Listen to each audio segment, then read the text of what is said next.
Verde, vermelho, branco, preto, amarelo e azul são as cores do Xingu. Elas retratam o cheiro, o sabor e o costume do nosso povo.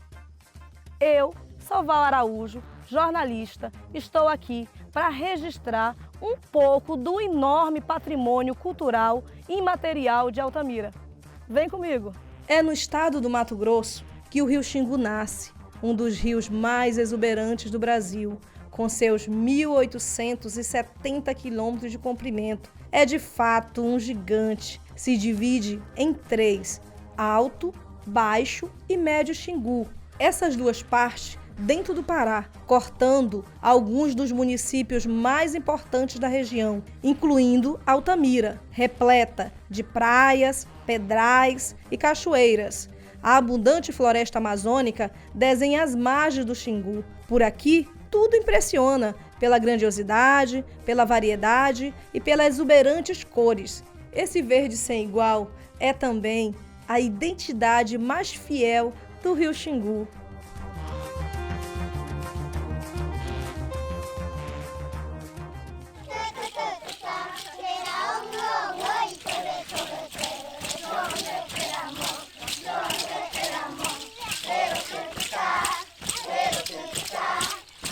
Vermelho, a cor do amor e da guerra. Na reserva extrativista do Xingu, esse vermelho cor de sangue é encontrado em um tipo único de argila e colore as simples casas dos beiradeiros, como são conhecidos os que moram ao longo do rio Xingu. A tabatinga colorida do Xingu é um patrimônio ainda pouco estudado, foi o que percebi durante o levantamento para este documentário. Por isso, é importante e necessário registrar essa distinta argila. As irmãs Raina e Artemísia nasceram e moram aqui, na comunidade Bela Vista. Mesmo tendo afinidade com o rio e a floresta, nunca exploraram essa riqueza.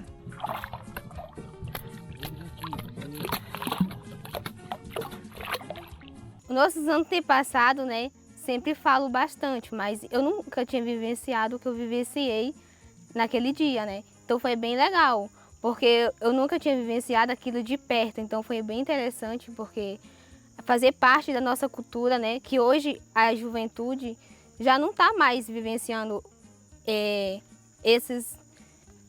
essas culturas que tinha antes, Porque estão deixando de viver aquela cultura diferenciada que antes nossos antepassados vivenciava, Mas foi bem interessante fazer esse trabalho para a gente acompanhar. Eu gostei bastante, Porque ali é bem interessante, é bonito, Porque a gente vê de longe é uma coisa, a gente vivenciar de perto é outra, Porque a gente colocou a mão na massa, a gente pintou.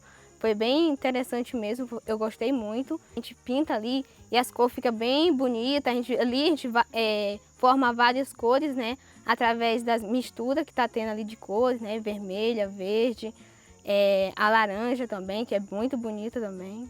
No inverno não, que é um pouco mais difícil para a gente contar, que é o tempo que o rio enche, mas dá para encontrar. No verão a gente encontra bastante, o branco, que é bem específico mesmo, o vermelho, o verde, e tem outras cores também que é bem bonita e eu gostei bastante. E pintar naquele dia lá o fogão da tia Elisa? Como foi essa experiência? Tu gostou? Como foi? O que tu sentiu na hora lá? Foi bem interessante, como se eu estivesse resgatando uma cultura que a gente está deixando, Isso se passar. E tá voltando isso é bem importante para nós, juventude, populações tradicionais que vivem nessa área. É bem interessante, eu gostei muito da experiência. Eu já venho trabalhando com a arte já faz um tempo, Só que aí eu tinha deixado de desenhar, só que hoje eu estou tendo mais tempo e estou voltando mais para o desenho. Aqui, na beira do rio, os ribeirinhos, eles têm, que eu vejo que tem vários aspectos de cultura, assim, de artesanato, tem as florzinhas de perfume, que as pessoas fazem, tem os desenhos. Esse é um mecanismo também de trabalhar a arte, de contar a história também do dia a dia, do cotidiano de vocês.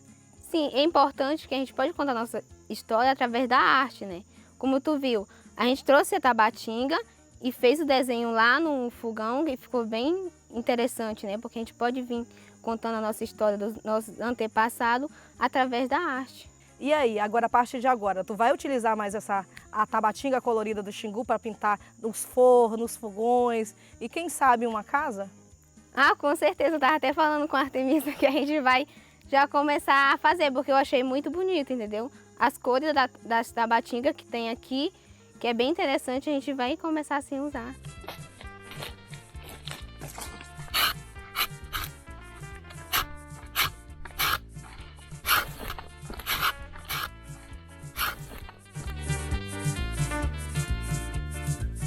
A flor vermelha, pintada com a tabatinga colorida, é o tom sutil da Amazônia, diferente do branco pálido da seiva da seringa. Gente do mato, seu Edmilson, utiliza a seiva para fazer artesanato. Artesanato chamado aqui de saco de encauchar, utensílio indispensável na vida dos xinguanos. A reserva foi assinada no dia 5 de junho, todo mundo em seu lugar, que ninguém é vagabundo.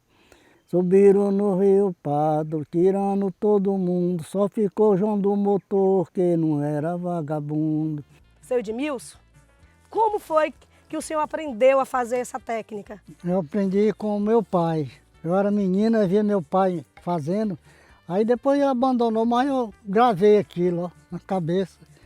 Aí depois que ele faleceu, aí eu fui tentar fazer e deu positivo. Eu colho esse leite num balde, chego em casa, boto ele numa panela, nós damos o nome de aquecer. Vou aquecer o leite, aí bota a panela no fogo com leite, com 2 colheres de enxofre.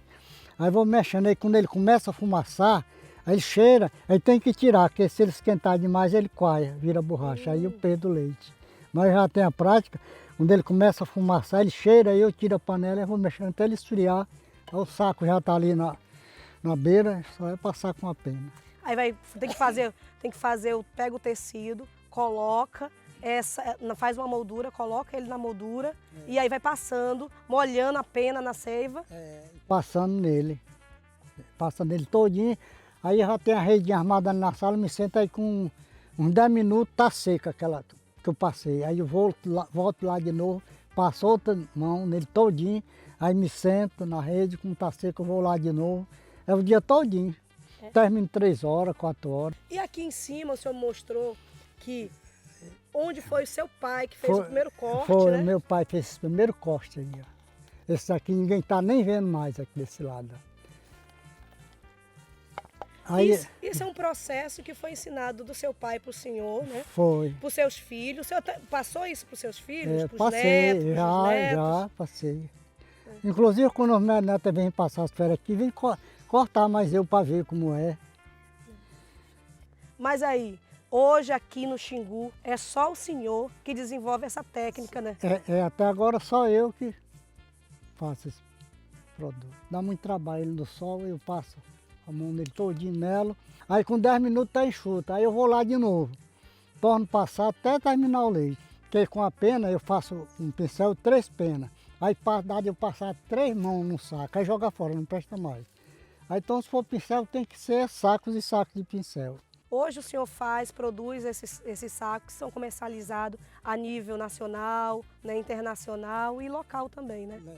Local também. Eu faço ele e vendo para gente que vem de fora, vendo para o pessoal aqui mesmo da comunidade. Ó, lá no Iriri, como eu tenho encomenda desses sacos. Um ano desse, tem uns 4 anos, a menina me levaram lá no Manelito para me dar uma aula para o pessoal lá. Aí muitos já aprenderam. Um dia desse eu estava com o rádio ligado, aí uma menina lá do Rio Novo disse: Edmilson, isso oi. Digo, com quem eu falo? Disse: você está falando com a sua aluna, a Raimunda, que foi minha aluna que eu ensinei, ela hoje já faz lá. Saco, faz boroca, faz tudo. Você está falando com a sua aluna, Raimunda. Eu digo: que bom. O senhor foi embora, alguém ainda vai manter essa tradição? Eu acredito que sim. Sim, né? Por acaso, quando eu for embora aí, eu acho que outras pessoas vão continuar com inclusive meus filhos, que estão em primeiro lugar, né? Rapaz, uma seringueira dessa, para não ter só esses golpes do meu pai, tem uns 50 anos. A seringueira dessa, para não ter, ela tem quase um século, uns 80 anos. Não tem menos de que isso. Mas da idade do senhor? Então, minha seu pai, quando nasceu aqui, o senhor já estava aqui. Já. E hoje o senhor está nessa idade junto com ela. É. Ela é sua companheira. Minha companheira, minha filha, quando eu corto e que eu vejo esse risco, eu digo, algum dia meu pai pensou, um filho dele tá recortando por cima desse risco vai dele. E se não tivesse essa preservação, né, da floresta em pé, das aves em pé, hoje o senhor teria condições de desenvolver essa atividade que o senhor faz? Não tinha condição, porque não tinha mais nenhuma ave dessa viva. Se fosse para derribar um pau daqueles, fazendeiros, chegasse para brocar e derribar, aí eles querem que você fazia, sabe? Eu digo, eu fazia assim, ó. Me abraçava com eles, pode cortar eu com ele, que eu vou satisfeito. Subimos no Rio Pato com destino gameleiro, só deu tempo nós chegar lá no pé da cachoeira.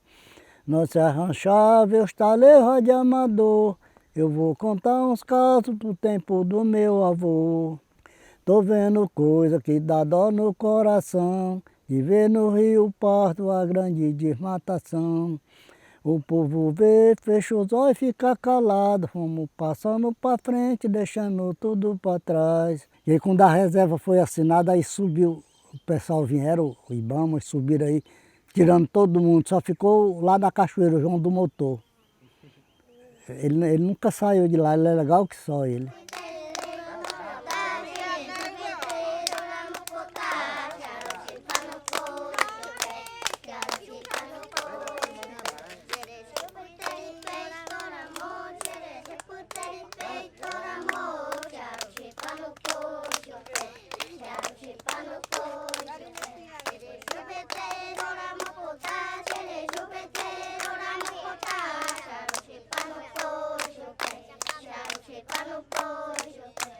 Aqui, nas etnias de Altamira, o preto desenha as digitais de cada povo indígena. Ganham formas de triângulos, retângulos, círculos, retas e pentágonos. Essa variedade simboliza os movimentos da floresta, do rio e dos animais. A aparência conta histórias cheias de significados para os índios.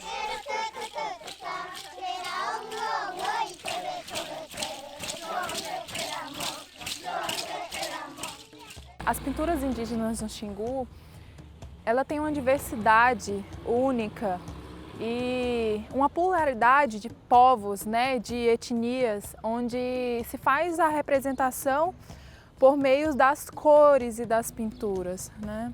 Onde as pinturas têm o seu significado, onde as pinturas têm a sua história e cada uma pintura dessa, cada um grafismo usado, ele significa algo para aquele povo, né, para aquela etnia. Seja ela festiva, seja ela na questão de um luto dentro da comunidade. Então, cada uma tem a sua representatividade para aquele povo, né? E o meu povo é diferente dos outros povos, né? A gente consegue se diferenciar ao ver a pintura do outro, né? Ao eu ver a pintura do meu parente Xipaia, eu sei que ele é Xipaia, né? E ao ver a minha pintura Curuaia, o parente sabe que eu sou Curuaia. Nós, Curuaias, temos uma pintura que é muito significante para a gente, que é a pintura do jabuti, né? Que é a da Tacuraré, né? Que a gente chama na língua. E ela tem uma representatividade muito grande porque na história que os velhos contam para a gente, ela significa inteligência, né? Ela significa ser sagaz, ter sabedoria, né? Aí faz-se, né? Os velhos contam cada história para os mais novos e essas histórias vão passando, né? De geração em geração e com isso as pinturas também. Muitas das pinturas também vêm dos sonhos, né? Os Xipaia, eles têm muito isso. Eles têm um sonho e reproduzem uma pintura. O urucum, para a gente, ele representa isso, né? A gente tem o vermelho, né? do urucum que ele representa para a gente é que a gente está em luta. Cada etnia varia, né, com as suas especificidades. A gente nunca pode igualar essas etnias justamente por causa disso, que cada um tem a sua. E os araueté, eles têm a deles por conta que eles usam o urucum. Né? Nós usamos o genipapo, né? A tinta do genipapo feita, mas nós também usamos o urucum. Né? Os arauetés não, já é diferente, né? Eles têm possivelmente, os seus mais velhos falam sobre a importância do urucum, né? E tem histórias disso, o porquê deles pintarem só de urucum, né? Não com o genipapo. Então isso nos faz, ao mesmo tempo que iguais, nos faz diferente. Porque aqui em Altamira, os povos da floresta, os ribeirinhos, os indígenas, vivem em harmonia transitando na cidade, que já são os indígenas urbanos, igual você, Lorena, que você fica um pouco na comunidade, um pouco aqui na cidade, é universitária. Isso. É importante falar, quando a gente se retrata, né, do indígena da cidade, de que o indígena ele sempre esteve aqui. Altamira é uma aldeia, né? Altamira é uma aldeia e é indígena. Então, aqui é nosso, né? Aqui continua sendo também nossa aldeia. Não é porque saímos da nossa aldeia para vir para a cidade em que a gente simplesmente chegar e falar assim, porque o indígena é da cidade. Ele é da cidade porque aqui era uma aldeia, né? E aqui para a gente tem um simbolismo muito grande em toda essa questão, né, da nossa pintura. Hoje a gente se sente melhor em caminhar nas ruas e estar pintado. Mas antigamente, muitos dos nossos parentes, dos nossos antepassados, eles não se sentiam tão confortável por conta do julgamento das pessoas. E olha só, né? A gente está em Altamira, né? O berço dos indígenas, né? Aqui era indígena, né? O Brasil é indígena. Então agora os povos originários de Altamira, que são os indígenas, estão se auto-reconhecendo, é isso? Eu creio que os povos indígenas eles estão tomando o seu espaço hoje melhor, porque o espaço sempre foi nosso, né? Mas a gente tem aquela questão do preconceito, do racismo, né? Da própria cidade, da própria comunidade.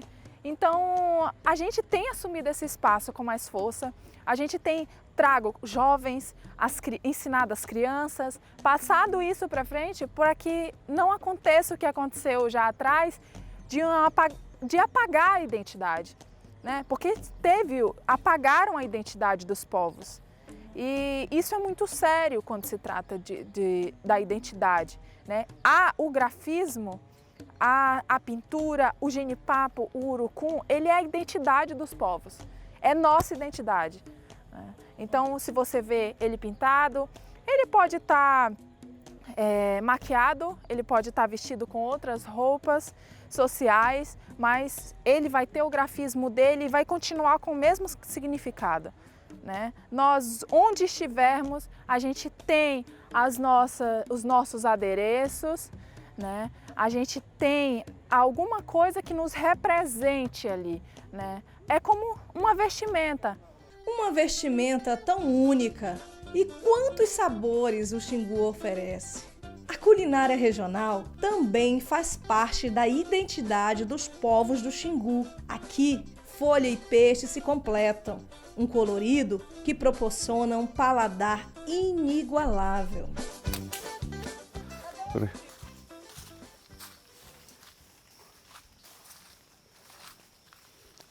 A laranja da terra. Essa laranja aqui ela é muito medicinal, ela. Para o estômago também.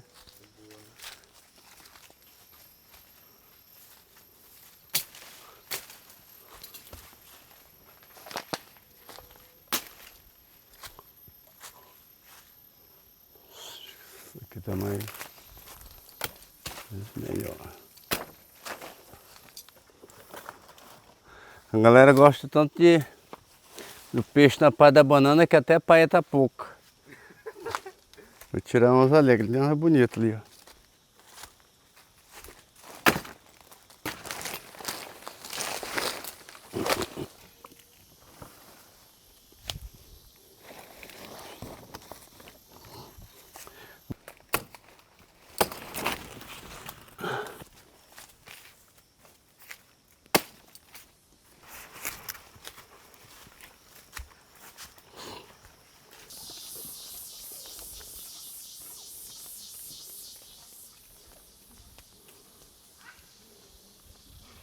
Isso aí, quem mora no interior assim,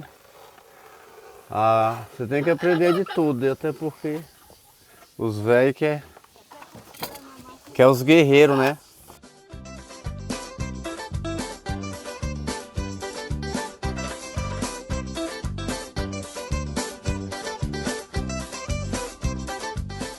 Trata ele, tica, aí depois leva ele no sal, aí enrola ele na palha da banana. E até porque na palha da banana, além de ele assar, ele cozinha, fica o peixe molinho. Ele pega o sabor, né? É, fica até mais gostoso do que ele frito, o cozido. Aqui ele tá no ponto de ir pra chapa, passar. Faz o outro.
Com uma das regiões mais diversas do planeta, não é à toa que os olhos do mundo se voltem para cá. O Xingu é tema constante de estudo, excursões e até foi cenário de filmes. Você provavelmente já viu Bye Bye Brasil. Altamira, a princesinha do Xingu.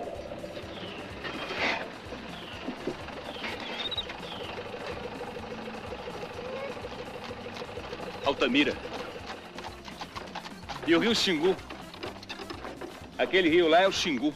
Mas ainda há muito o que se descobrir. A falta de sabermos mais sobre nós mesmos é o que me fez buscar um pouco do tanto que ainda podemos descobrir. Afinal, como entender a literatura produzida na nossa região e sua importância para a cultura do Xingu sem ter sua história registrada? A literatura de Altamira e Xingu e Transamazônica, ela é uma literatura muito parecida com a literatura brasileira, né? As primeiras literaturas daqui dessa região, elas são literaturas jesuíticas e informativas. A literatura jesuítica, a primeira literatura de Altamira, nós não temos acesso, são as cartas do padre Roque Randolph, que foram enviadas à corte portuguesa. Ele chegou aqui em 1750, ele fundou a missão Tavaquara ou Taquauana, não sabemos bem os nomes ainda, porque não dá para ler bem, né? Nos livros que ficaram, nas histórias que ficaram, essas cartas são a primeira literatura jesuítica, né, que foram enviadas à corte portuguesa. O padre Roque Randolph era um homem destemido, né? Ele chegou e ele desceu as cachoeiras do Xingu, né, com a ajuda dos índios, quando dava, quando não, pelas matas, né? E ele fundou a missão Tavaquara e ele escreveu sobre a região, então é a primeira literatura da região, né? Já no século XIX, aí já vem a literatura informativa científica, né? A primeira obra sobre o Xingu é essa obra aqui, tá? O príncipe Adalberto da Prússia, ele esteve por aqui, ele passou pela missão Tavaquara, ele seguiu os passos do padre Roque Randolph, né? E produziu, em 1842, ele produziu essa obra sobre o Xingu, já é a literatura informativa. No século XX, nós tivemos primeiro o príncipe Adalberto da Prússia, né, que escreveu aqui Brasil, Amazonas, Xingu. Depois veio o príncipe Adalberto alemão. Depois veio Carl von der Steen, também alemão, já em 1884, e produziu o livro Pelo Brasil Central. E depois, em 1896, já vem um francês, né, o Henri Caudrou, que produziu aqui Viagem ao Xingu. Né? Esse livro é básico, ele tem imagens produzidas das cachoeiras de todas as localidades. Quando a gente conversa com os ribeirinhos antigos, né, eles contam e eles falam, e as imagens são essas aqui. Um trabalho muito interessante. Já é a literatura informativa científica, produzida do Xingu. Isso século XIX, né? Depois teve uma mulher, né, a Emília, também alemã, que visitou o Xingu. Ela subiu o Xingu, o Iriri, até chegar ao Tapajós e escreveu Travessia entre o Xingu e o Tapajós. Né? Todos os interesses eram de registrar as belezas do Xingu, os índios, os povos indígenas, né? E contar como é que era esse paraíso, essa virgindade do rio Xingu, Iriri e Tapajós. Então essas são as primeiras literaturas. A literatura também, ela existe, a literatura de Altamira e Xingu e a literatura em Altamira e Xingu. Essa primeira literatura dos jesuítas e dos cientistas, ela é a literatura em Altamira. Ela foi feita por alguém que veio de fora, né? Mas a primeira literatura de Altamira, ela é do escritor Agenor de Freitas, né, que escreveu aqui o Tuxaua Branco em 1957. Ele nasceu aqui em 1911, então o primeiro escritor da região Xingu. E ele já tem 6 obras, né? Aqui o Tuxaua Branco, Ouro e Paixão nos Rios Amazônicos, Nas Selvas do Xingu, A Mina dos Martírios e Caminho de Fogo, né? Poesias. Então, aqui tem a virgindade do Xingu. Aqui foi a primeira literatura de Altamira. Dom Eurico Krautler, ele chegou aqui em 1934, ficou até 1979, e ele escreveu 6 obras sobre o Xingu. Né? Sepultado na Selva do Xingu, em 1934, Xingu, Encanto ao Terror, em 1953, A Melodia do Xingu, em 1954, O Sertão Treme, em 1955, Sangue nas Pedras, isso daqui, ó, 1967, e A Moringa Quebrada, 1979. Então, aqui é um pouco do que foi o Xingu nesse período, muito interessante. Se a juventude conhecesse, se as pessoas conhecessem essas obras, valorizaria muito mais os seus próprios pais, porque aqui conta toda a história das desobrigas, né, das canoas que afundavam no Xingu. A Moringa Quebrada conta as dificuldades do padre para fazer as desobrigas no tempo que não existiam as igrejas ainda, né? E o Sangue nas Pedras é um apelo para que viessem missionários para o Xingu, principalmente por causa dos conflitos entre índios e seringueiros. Tá? Então, nós tivemos um período, né, aqui foram esses 2 autores, o Dom Eurico Krautler e o Agenor. Tá? Depois, a literatura, tivemos também o Cláudio e Orlando Vilas Boas, que escreveram 3 livros sobre o Xingu, mais sobre o Xingu no Alto Xingu. Depois, a literatura da região, ela começou... Teve uma pessoa que olhou muito para essa literatura, foi o Birajara Marques Sambuzeiro, né? Ele, desde 1969, escreveu o primeiro livro e já esse livro, Altamira e Sua História, já está na sua 4ª edição. É um livro que as pessoas buscam para pesquisa, porque tem tudo de Altamira, né? Ele tentou registrar a chegada da Transamazônica, ele tentou buscar a história dos cientistas que passaram pelo Xingu, a formação das colônias velhas de Altamira, e é muito interessante. Depois, as lendas do Xingu. Tem aqui o Wilson da Silva Nunes, também já na 2ª edição, publicou um pouquinho sobre a lenda do Capelobo. Tá? Mas é interessante que tudo muda. Hoje a lenda do Capelobo já é contada de forma diferente, já tem outras lendas. Né? Depois veio a Vânia Figueiredo, que publicou esse livro adorável, que conta um pouco sobre a chegada da Transamazônica e como estava Altamira com a chegada da Transamazônica. Né? 1970, uma outra onda de literatura foi produzida na região, que foram os jornalistas, né? Jornalistas e funcionários do INCRA, que produziram vários livros sobre a Transamazônica. Tá? Tem aqui o Fernando Moraes, Ricardo Gotígio e Alberto de Oliveira Moraes Campos, que são jornalistas, né, registraram tudo sobre a Transamazônica. O Flávio Alcaraz Gomes, um jornalista também que veio aqui no momento que foi implantada a Transamazônica, produziu essa obra. O Dário Castro Rebelo, que era funcionário do INCRA, mas também atuava nessa área de jornalismo, produziu aqui a Transamazônica em marcha, né? Osni Duarte, outro jornalista que buscou todos os discursos produzidos pelas autoridades nacionais, pelos militares que construíram a Transamazônica, e escreveu Transamazônica prós e contras, né? Então, esse 1969 até 1974, muita literatura foi produzida sobre a Transamazônica por jornalistas. Depois dos seus 30 anos, que começou a surgir um escritor aqui, outro acolá, muito timidamente, né?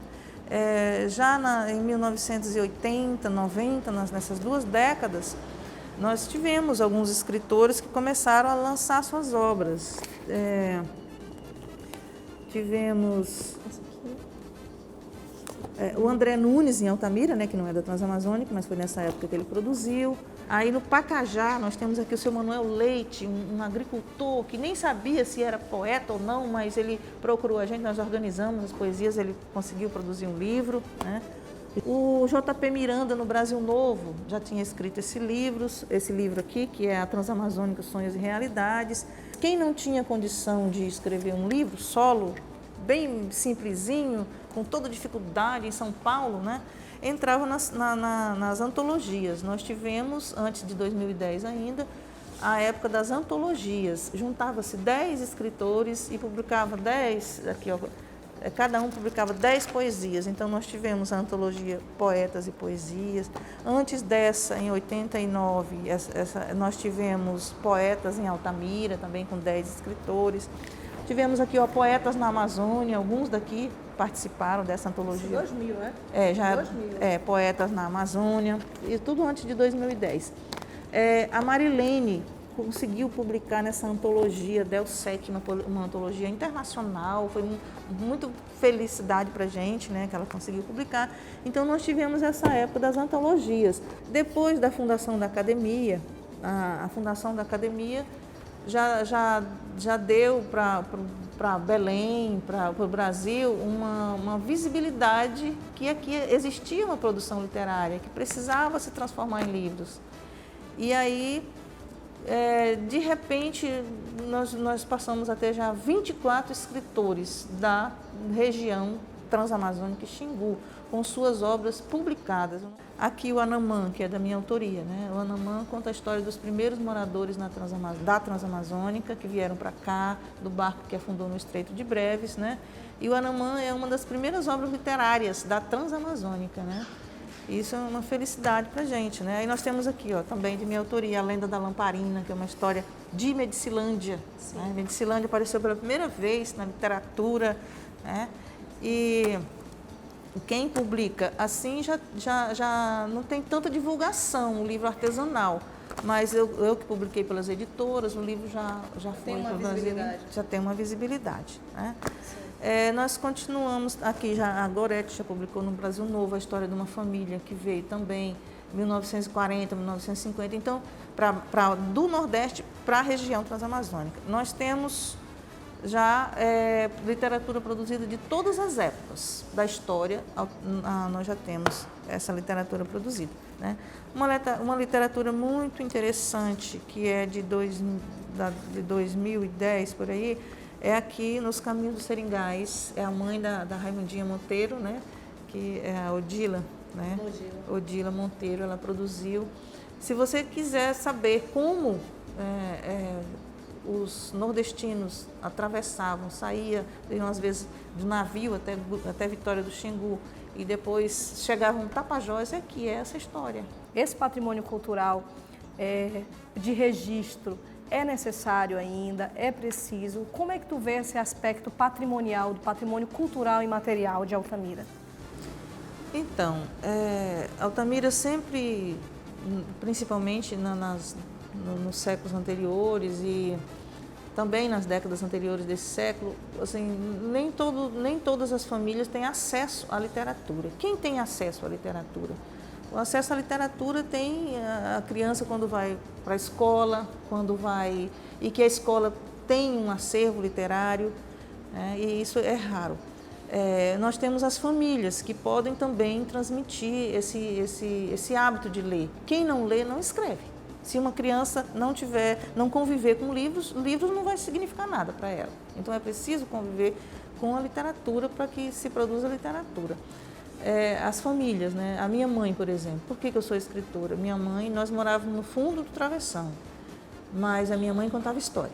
Então a gente já desperta para o imaginário, né? Já desperta para a leitura, já sabe que existe um outro mundo além desse mundo do cotidiano, né? Do cotidiano da gente. E meu pai comprava os livros, né? Meu pai comprava o Atlas, a Bíblia tinha em casa, e o Atlas Geográfico Escolar, a Bíblia e o dicionário. Se você tem na sua casa esses 3 livros, você já tem uma grande biblioteca, uma enorme biblioteca. A leitura gera livros, tá? E como você perguntou, né, por que está se perdendo? Porque falta incentivo, porque falta valorizar, né, valorizar a produção escrita. E essa produção escrita ela deve se voltar para as famílias, para os cotidianos, né? A literatura ela é a palavra servida. Você vai na vida, você colhe a vida, você colhe os costumes, você colhe os gestos, você colhe as palavras. E você escreve e você serve, aqui está a vida. Então é muito interessante, isso precisa ser feito em todas as comunidades ribeirinhas, em todas as vicinais da Transamazônica, para que daqui um século nossos filhos saibam que nós existimos, saibam que nós vivemos. Se os livros contam histórias por meio de palavras, desenhos e cores, o que pode nos contar uma canção? E será possível enxergar cores em acordes musicais?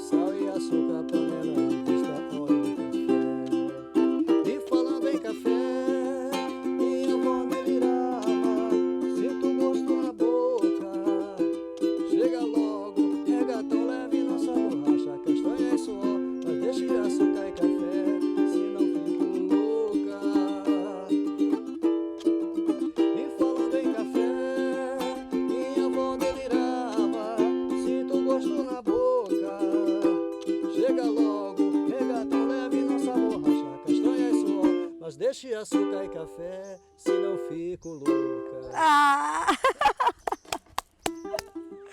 George Paes é músico, nascido às margens do rio Xingu. Poucos por aqui dominam tanto o amarelo vibrante dessas cordas que ecoam música em forma de cor. A música altamirense já tem uma identidade própria ou ainda está em construção? Na realidade, a gente tem ainda está faltando muito investimento na música autoral, né? Que as pessoas ainda não estão muito interessadas em gravar suas próprias canções, em gravar canções que falem dessa região, né? Mas isso é uma questão de tempo. A gente acha que nos próximos anos a gente deve reverter isso, né? Mas vamos falar de música, do que se ouve, do que se toca, mesmo os artistas que tocam música cover, que é a maioria. Eu acho que a identidade da música aqui, por enquanto, não dá para dizer que essa música não tem uma identidade própria. Na verdade, ela é uma identidade múltipla, né? Eu acho que é bem misturado, né? O que a gente tem assim de representação da música nordestina é o forró, né? O forró, que é sempre muito bem aceito. Falando como músico, sempre que a gente toca, a gente canta o shot, um baião, o forró mesmo propriamente dito, as pessoas curtem bastante. Mas ao mesmo tempo, a gente tem essa, não vou nem dizer de sulista, mas do sudeste, essa influência, por exemplo, do sertanejo universitário, da música caipira, que é basicamente uma música do Sudeste. E a gente tem, obviamente, também uma influência gaúcha na culinária, que é o churrasco nosso de todo final de semana, né? E Altamira, na verdade, Altamira é um Pará diferente do restante do Pará. Considero também que seja um Pará diferente, não é igual. Aqui se tem sotaques diferentes, aqui, aliás, tem vários sotaques, né? Essa é a grande verdade. A culinária também, ela é bem diferente, a música que se toca aqui é bem diferente. Evidentemente que eu acho que ainda é muito interessante a gente, num futuro próximo, fazer um resgate dessas coisas do Pará, desse Pará antigo, sabe? Dessas raízes, para que a gente não perca essa referência. É importante manter essas, mesmo que a gente esteja caminhando em outra direção, buscando outras eu digo, esse reforço nessa identidade, criando outras nuances, mas a gente tem que saber de onde a gente veio, né? Acho que isso é muito importante. Você é nascido, né, no riozinho do Anfrísio, né? E lá você conta essa música, essa história, essa cultura mesmo ribeirinha nas suas letras. Você é um dos precursores desse regional altamirense. E como é liderar esse processo? Olha, aí sim, agora vamos falar de Nordeste, né? Porque essas populações que vieram para digamos assim, para desbravar a Amazônia, elas eram basicamente nordestinas. Processo muito pretérito à Transamazônica, né? E aí sim, a música que se ouvia era a música do Nordeste. Mas ao norte do Pará, por exemplo, da Amazônia, se ouvia muita coisa que vinha do Caribe, né? Mas as pessoas que vinham traziam essa referência do Nordeste, né? Tanto que as festas eram o forró mesmo que tocava. Né? Então eu trago isso porque a minha avó é cearense, meu pai... Eu não convivi com meu pai, mas a notícia que eu tenho é que ele era provavelmente paraibano. E então, de alguma maneira, isso acaba refletindo no trabalho que a gente faz. Especialmente que eu andei fazendo pesquisa e tudo mais, né? Trazendo histórias da minha avó, histórias dessas vivências na mata, na selva, né? Nessas colocações, como se chamavam, esses lugares onde se trabalha com a seringa, né? Com a colheita da seringa, as colocações, né? Essa referência é bem nordestina, em todos os sentidos.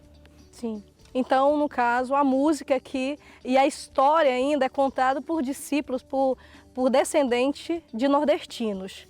Tanto isso é verdade que aqui em Altamira, eu me lembro quando moleque ainda havia boi na rua, os boizinhos na rua. Cordões de pássaros. Em Vitória do Xingu ainda tem cordão de pássaro em atividade. Aqui nós perdemos isso, mas ainda há pessoas ainda que são capazes de, digamos assim, de nos ajudar no resgate, para que a gente possa trazer isso de volta. Porque o Cordão de Pássaro é um teatro a céu aberto maravilhoso, né? Assim como o Boi Bumbá também, o Bumba Meu Boi, né? Então, o que eu diria é que a nossa identidade ela é múltipla, né? Ela é nacional mesmo. A nossa identidade aqui é absolutamente nacional.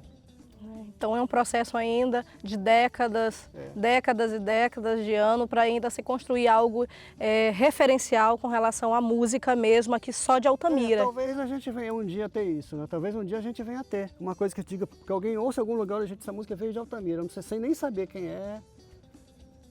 Assim como quando se ouve uma guitarrada, já se sabe que é no mínimo Belém, né? Sim. Belém, Bragança, Cametá. Então já se tem essa referência, quando se ouve uma guitarrada. Quem sabe, né? A gente chega num patamar desse, né? De uma hora alguém escutar uma música nossa, uma música daqui da região, e diz, pô, gente, isso só pode ser de Altamira. Olha esse som, olha essa levada, esse timbre, né? Hoje, quando eu ouço Geórgio Paes, eu me identifico, então, como altamirense.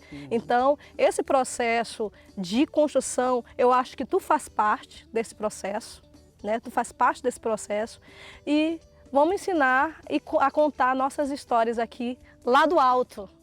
Pois é, eu trago essa referência do alto, que é o Alto Xingu, e lá do alto porque a nossa estrela, a estrela do Pará, está lá em cima, ela está lá no alto da bandeira, né?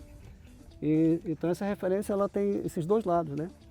E eu espero, na verdade, que com esse meu CD, contando essas histórias dessa forma que eu estou falando, venha incentivar outras pessoas também a fazer a mesma coisa. Evidentemente a gente não pode esquecer que a gente tem Cleo Soares, né? Que já vem contando histórias aí através do brega, que é a praia dele, né?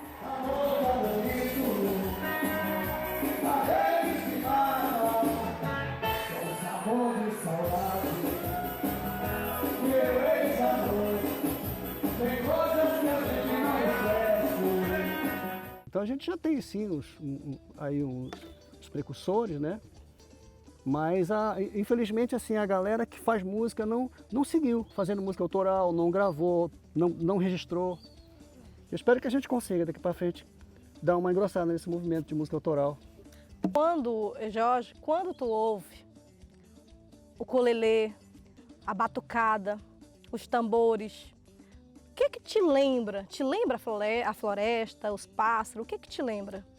Esses instrumentos, um instrumento como esse, por exemplo, esse instrumento ele é de origem havaiana, né? O ukulele não é um instrumento brasileiro, mas a gente tem o cavaquinho, por exemplo, que é um instrumento muito comum, não só para o samba, mas para acompanhar os grupos também de música folclórica, né? De boi, de forró, assim como o violão. Meu pai, por exemplo, ele fazia violões, fazia cavaquinho e fazia violinos, que era, na verdade, uma rabeca, né? Uma rabeca, e tocava esses instrumentos, né? Era um carpinteiro.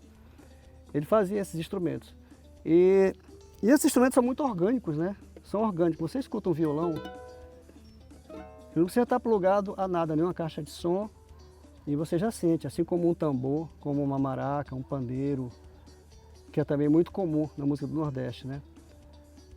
Isso, claro, isso para mim tem cheiro de matos, tem cheiro de rio, assim como a guitarrada tem cheiro de rio. O carimbó para mim tem cheiro de mato e rio também, né? Assim, eu fui no mato morena, assim, esse rio é minha rua. Então, esses instrumentos trazem essa coisa orgânica, né? Que tem o cheiro e as cores do rio, da mata, da vivência cabocla.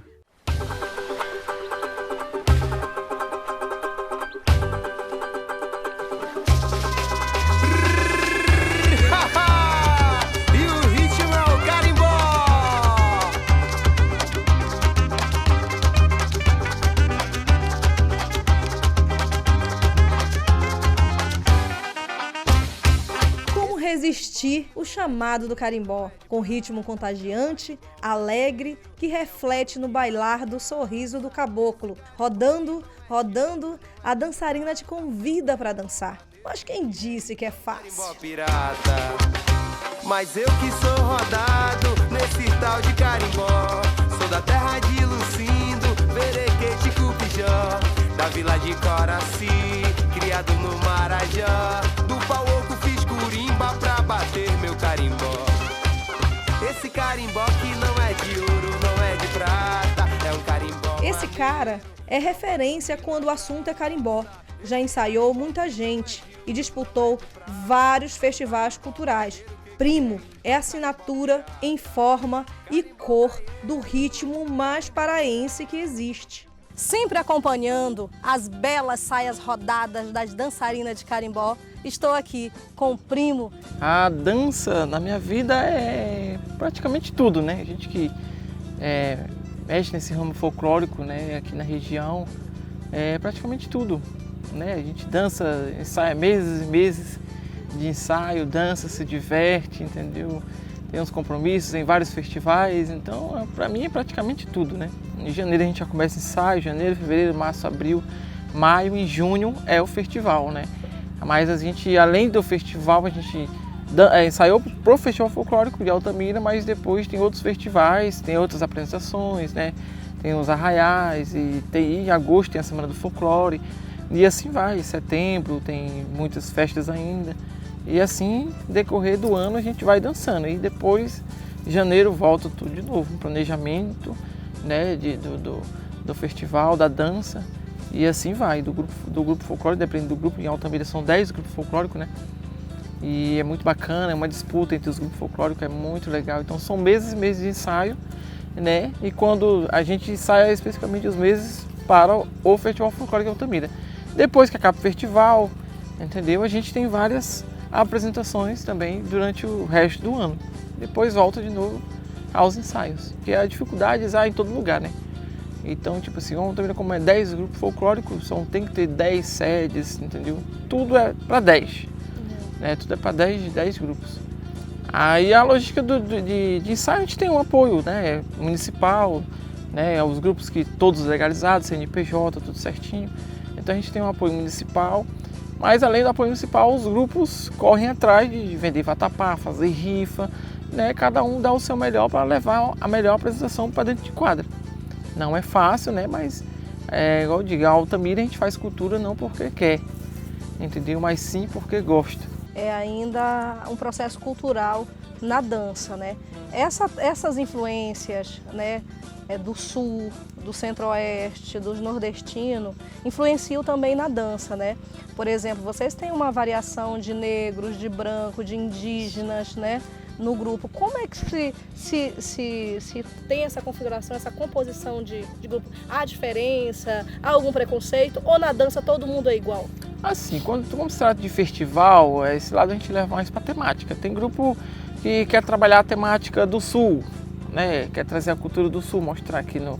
Aí tem grupo que puxa já lá para cima do Amazonas, aqui a gente é mais indígena e assim vai. Fala do Rio Xingu, é mais a temática, não tem preconceito, né? Dentro dos grupos mesmo tem muita gente que já participou nos grupos folclóricos, tem gente formadas que já se formaram, saíram do mundo do crime, saíram, que a gente fala grupo folclórico, mas dentro dos grupos folclóricos a gente tem a nossa própria identidade de estar pegando aquelas pessoas, né, nas ruas, aquela pessoa que vive em mundos obscuros da criminalidade, trazendo para o grupo, né, dando palestras, a maioria dos presidentes aconselhando, ó, é isso, é aquilo, nesse grupo folclórico, a pessoa fica mais intertida dentro do grupo, né? Porque é ensaios, meses e meses. Quando acaba, tem de novo, né? E tem apresentações. Então tem grupos, tem as suas leis internas, aquele componente tem que tirar nota boa na escola, entendeu? Que vai ter mais liberdade dentro do grupo. O grupo folclórico hoje em Altamira, a maioria todos organizados, né?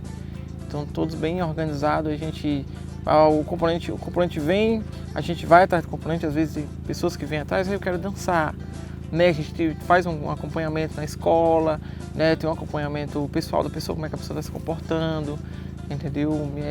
Várias e várias coisas. Quanto mais a pessoa participar, né, mais benefícios dentro do próprio grupo ela tem.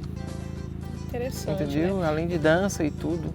Tem o convívio também familiar, né? No caso, tem muitos componentes que se conhecem dentro do grupo, casam, têm filhos e seus filhos já são dançarinos dentro, né? Acontece muito. Tem grupos aí que é formado por família, né? Tem grupos formados por família. Tem uma que é a tradição, a própria Beija-Flor, o grupo folclórico Beija-Flor.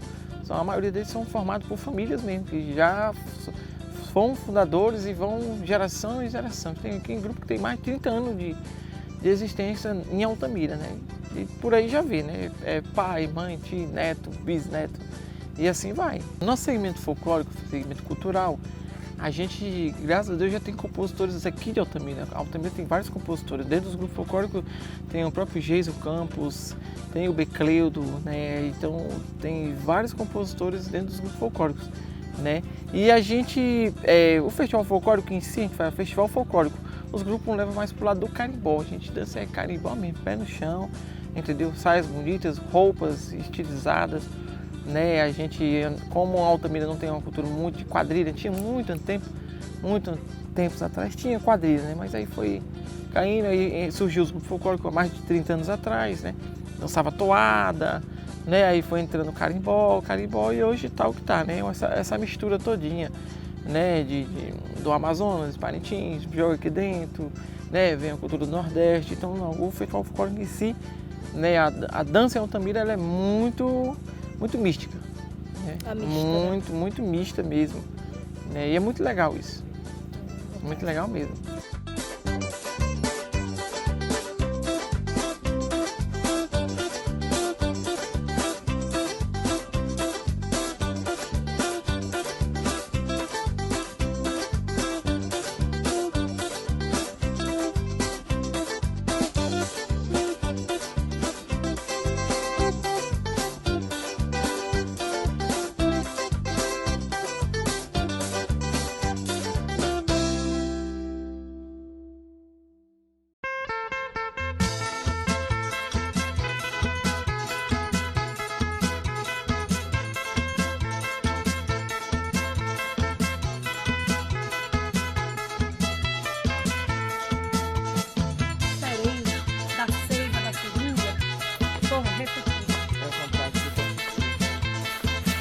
Difícil, mandar para o mar ajeitar o cabelo e decorar o texto.